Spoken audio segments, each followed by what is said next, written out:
Hello everyone, I hope you're doing good in this lockdown. Bad time, I know, and we are all suffering through it together. We are all into this together, and I hope your health, family, and everybody is doing fine. Now, this is not a regular video of mine, as you can see. I'm here sitting with you to talk about something, and that is I want to talk about WhatsApp's new privacy policy. It created a lot of fuss recently, as we can see. And what WhatsApp or Facebook, because WhatsApp is owned by Facebook, is trying to do is to shove their new policy down our throat, which you can see here now. What they want to do with this is they want to merge the data of WhatsApp, what you're using, with Facebook. So what's wrong about it? Pretty much everything and pretty much nothing. So what happened recently is, if you don't know, but I'm pretty much sure whoever is watching this video, they know about this, that Facebook want to merge the data that you use on your WhatsApp to be merged with Facebook. So basically they can use it for their advertising purpose. And that's what Facebook make their money from, advertisements. So what's the issue with it? The issue with it is because you're using your personal data, and there's a lot of misinformation out in the market that if you're sharing your information, they will be able to read your data, they will be able to do this and that. I'm going to make it very short. Nobody's going to read your data, personal data, personal information or personal messages when you're sending person to person, because it's still encrypted and it is end-to-end encryption. So nothing such is going to happen. What they're looking for, they're asking in a new policy about, they want to see your device manufacturing or the model of the device. They want to see your battery status, they want to see your network status, they want to see your basically location, they want to see your IP address.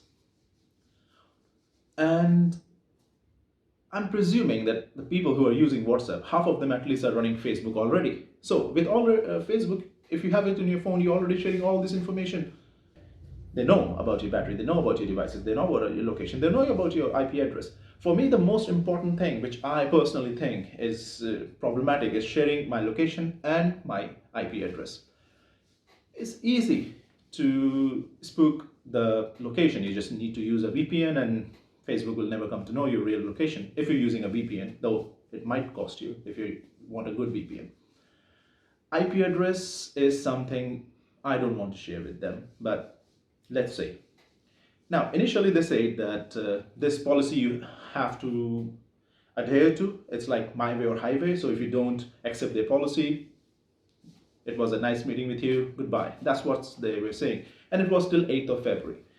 After this big, huge outcry on social media and everywhere, and a lot of miscommunication and communication, what Facebook did is to postpone this date to 15th of May 2021. And they are going to use this time period to clarify that what is the whole thing or the whole fuss is about. So what they're going to do in between is that they're going to tell that these changes are basically for their business account. So if you might have heard that people have WhatsApp business account. What does it mean? It means that they're using it for business purposes. And if you have any, if you're going to chat with them, or any kind of data you're sharing with them, will be visible to Facebook or will be visible to the people who are running that WhatsApp for business. But again, if you're doing any one-to-one private message, like I'm sending a message to my family members or my friends or something, it's not going to be read by Facebook. So how is it going to help Facebook? It's going to help this way. So if you're talking about one particular thing, and for example, you're talking about boots, and you're telling, okay, I want to buy the boots to a business account. You're searching for a business account that you're chatting with them. Oh, I'm looking for, my boot size is 44 and I'm looking for something high heel, or maybe like, for example, a winter boot or something. When you go to your Facebook account, all of a sudden you'll see the same relative ads. You're getting ads from this company and that company selling the same product to you. How they came to know that what you want to buy is just what they're doing. They're reading those messages that you sharing, or you're trying to make an inquiry about with a WhatsApp business message. But if you're going to talk to your friend about, hey, I want to buy a banana, you're not going to see a banana advertisement on your Facebook, because that's an encrypted chat and they can't read it. Apart from that, why Facebook is doing this? As most of you might already know, that Facebook bought WhatsApp in 2014 for $19 billion, and I'm talking about US dollars, and that was a huge amount. And up until now, they were not able to make any sort of return on that 19 billion investment. So this is their 3-point strategy. So what is 3-point? There are 3 points. The first point is major is Facebook. The second point is Instagram, and the third point is WhatsApp. What they're going to do is to integrate all these three. So Instagram is a photo sharing platform. Mostly you share your photographs and all, and advertisements are very rampant over there. Initially it was not so, but after Facebook bought it, it became more like an advertisement platform. Facebook already been Facebook and kept evolving into a social media and advertisement. And the third was WhatsApp, which was not useful for Facebook up until now when it comes to revenue. So what happened recently, and why Mark Zuckerberg is doing this, or his team, let's put it that way, Facebook team is doing so because in front of US Congress, they got under the fire, and they almost got into this fuss that they might have to sell Instagram. They will not be allowed to keep Instagram anymore with Facebook. And it was kind of very, kind of a deep blow or uppercut, I must say. Selling Instagram, which is quite revenue making, platform for Facebook, is like committing suicide for them. And same might have happened with the WhatsApp. So what they're trying to do is they're trying to interweave all these three platforms so deeply, so together, that tearing them apart will basically tearing the whole business down. And this is kind of a excuse they might come up in front of Congress that, hey, we cannot do this because then you're killing the whole business, the whole company. It might work, might not, depends upon how the things are going to roll. And why what I'm saying might or might not is because of European Union. Now, a few of you might already know that this whole privacy policy and everything is not for European Union citizens. Why? Because European Union have a very strict data privacy law, which is known as GDPR.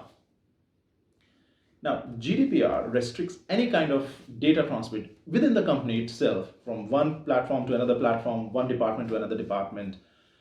And Facebook was not able to do so with merger of WhatsApp and Facebook itself.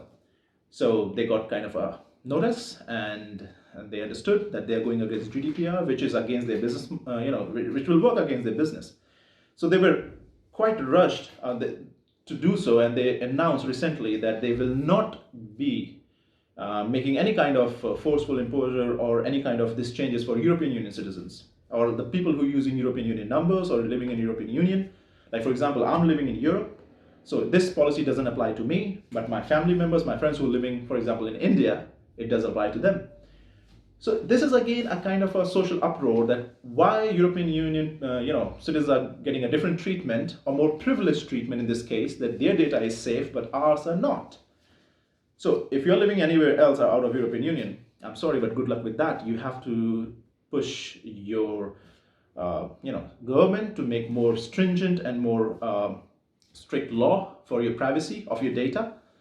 If not, then companies like Facebook or any other company might just play with your data without any kind of hutch or hinge.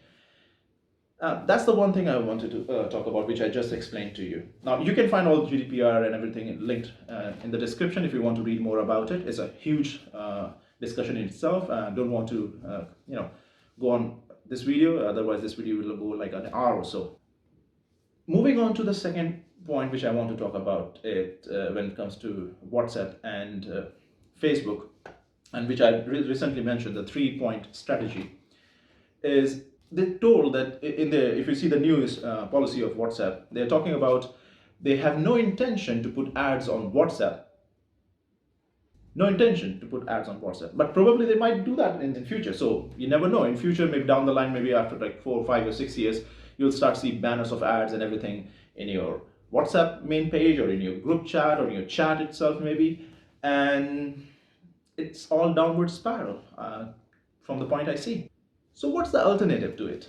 Obviously, Elon Musk recently, kind of branded Signal, which is a good app. I use it personally as well. I really like the privacy policies over there. And Signal is developed by the same person who developed WhatsApp and later on bought by Facebook. He left Facebook when he had some kind of a person, a brawl, not like a real brawl, not like a real fight, but a kind of a argument with Mark Zuckerberg. He was not very happy with the policies, and maybe he saw what's coming. He left Facebook with 850 million still needed to be paid, which he never got paid for. So he just left that 850 million to Facebook and he never asked for it back again. And then later he created Signal. Signal is also the same way, it's end-to-end encrypted. It's the good thing about Signal, it is based on NGO. So their motto is never to make money, whereas Facebook motto is to make money. It's a profit-making company. Signal is not. It's an NGO. It's just like they work on break-even. Apart from that, you have Telegram. And Telegram is very famous in India. They have a huge following, not to the level of WhatsApp. Nothing is to the level of WhatsApp at this moment. Like you have 400 million people following WhatsApp or using WhatsApp in India. So more than the whole population of America. But then again, they have some good following. And after this, there was a huge, soar in the number of downloads when it comes to Telegram and Signal, I'm sorry. I downloaded Telegram as well. I use Telegram, I use Signal, I use WhatsApp as well. In Europe, WhatsApp is not that famous. We have other messaging apps which are more famous in Europe, like Viber and all, but they are there. So at the end, I personally don't know what is going to happen. At least I'm not getting affected, so I might not care that much later on. But if a lot of my people who are living all over the world, I have people living in India, I have my friends are living in the States, and my friends are living in Australia and South Africa, some are in Russia. So I have my friends all over the world. So if tomorrow they switch to other apps, like if they switch to Signal or Telegram or any third-party app, I might switch as well because I need to be in touch with them. I am not loyal to WhatsApp or even to Signal or Telegram. I'm loyal to my friends and family. I want to have communication with them. And I don't care which platform they are using as long as this platform is providing me what I need during the conversation. I can send photos, I can have a call or video call, and it's a good stable platform and gives me good quality services. Whereas if we talk about, if you send photos and videos from Signal or Telegram, that at least doesn't compress like WhatsApp. That's a good point, you should try that. But that's about later. So that would be all for this video. If you like it, follow me by subscribing me, obviously. Like this video, share it with your friends, because this is something I say important for everybody to know and understand the policies. Go through them. Don't just blindly agree to anything just because you want to get onto your work. I know it's not easy. We visit hundreds of websites on a daily basis. So we cannot sit and read every website's policies or privacy. But then again, if you're using a platform on such a rampant and a day-to-day usage, please go through their policies, understand what you're compromising to get their services. Nothing comes for free, and everybody need to understand that there's no free lunch. And that means that when you want something, you have to give something in return. When Facebook is giving its services, and such a huge services of Facebook and Instagram and WhatsApp, it's not giving you for free, it's taking something from you. And data right now is more valuable even than gold. So there you go. Thank you very much for watching my video. I wish you a great day. Stay safe, stay healthy, stay in, follow the guidelines, and I hope that we will meet again. By the way, I see a lot of people who are watching my video are not subscribing. I love my subscribers, but who haven't subscribed yet, I want to love you more. Take care. Bye-bye.